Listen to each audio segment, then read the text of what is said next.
vtisom zaključka tele razprave na današnji seji, gospod župan, na kratko, v kakšni moralni, predvsem pa finančni kondiciji je občina Slovenske Konjice po zaključku epidemije koronavirusa?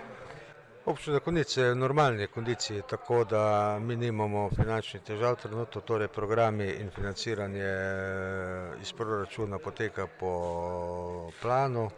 Takšno stanje do konca leta, seveda pa neke posledice te krize zagotovo bodo.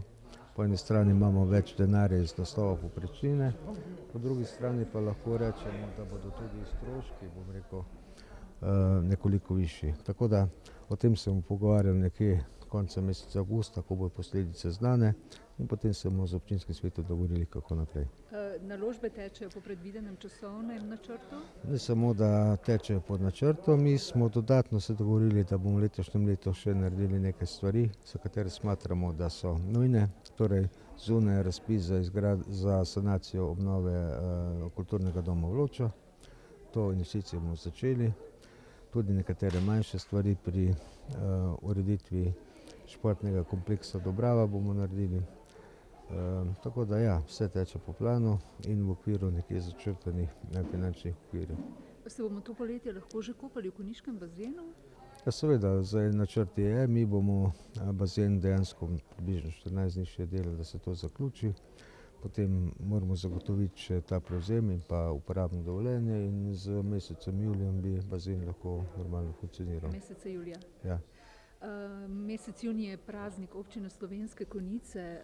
Pravite, da občina kljub razmeram praznik bo obeležila. Ste lahko bolj konkretni, kako svečana seja občinskega sveta bo? Seveda, v tej dvorani bo svečana seja, zdaj bomo videli, koliko ljudi bomo lahko tukaj naredili. Bojo tudi neki dogodki zunaj dvorane, bodo se tudi vikend pred praznikom se bojo neki dogodki po občini dogajali. Tudi kakšno obeležje, kakšno rezanje traku se spodobi. Tako da ja, nekaj se bo zagotovo dogajalo kljub tem omejitvam in pa tej krizi, ki je. In kdo bo letos v središču pozornosti, kdo so nagrajenci? Nagrajenci so zlati grb dobi gospod Ivo Križnič, gospodarstvenik, ugledna osebnost v našem okolju. Za 50 let delovanja dobi srebrni znak Društvo invalidov Dravinjske doline. Bronasti znak dobi Katja Temnik, ona je mlada podjetnica, kmetica in tako naprej. In pa Godbana Pihala dobi nagrado občine tudi za ne vem točno koliko letne delovanje. Tako, morda samo še gremo v tepanje. Stanovanjska gradnja se tam obeta. Kdo je investitor, pa kakšna je časovnica?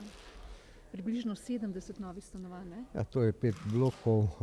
Investitor bo stanovanjsko podjetje, to bo glavna gradnja za trg, ne. Poskušali bomo tudi kakšno neprofitno stanovanje zgraditi v tem okolju.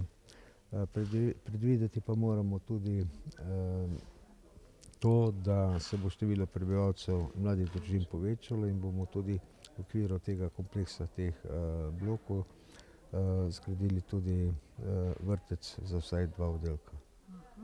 Kdaj naj bi bili na primer stanovanja vseljiva? To ne vem, to bo zdaj stanovanjsko podjetje delalo, ampak to bo šlo fazna gradnja, saj to ne gre tako hitro. Torej začelo se bo, mogoče, če bo v sreči drugo leto, da bi 1 ali pa 2 stopnišča zgradili, potem pa morda vsako leto. Odvisno tudi od povpraševanja, ne. Občane verjetno tudi zanima, če sva že začela z epidemijo, pa še zaključiva s to temo. Zdaj občanom oziroma gospodarstvenikom, podjetnikom na nek način prihajate nasproti glede, kako omiliti te posledice krize s tem, da jih oproščate plačila najemnine, ta vam omogoča zakon. Pobude še obstajajo. Kaj lahko rečete? Mislim, so še kakšne druge poti, načini, da pomagate? Vidite, socialna slika se bo spremenila. Torej, zdaj generalizirati neko stvar ne moremo. Nekatere bo prizadela manj, nekatere bolj. Tiste, ko bo prizadela, bomo zagotovo prisluhnili, pomagali. Ne moramo pa zdaj naprej govoriti neke stvari ali pa neke zgodbe, ne. Ko bojo težave, če bojo ljudje imeli težave, bo zagotovo občina prisluhnila. Tudi podjetnikom, gospodarstvu, kolikor je naše pristojnosti in moči. Hvala lepa. Hvala.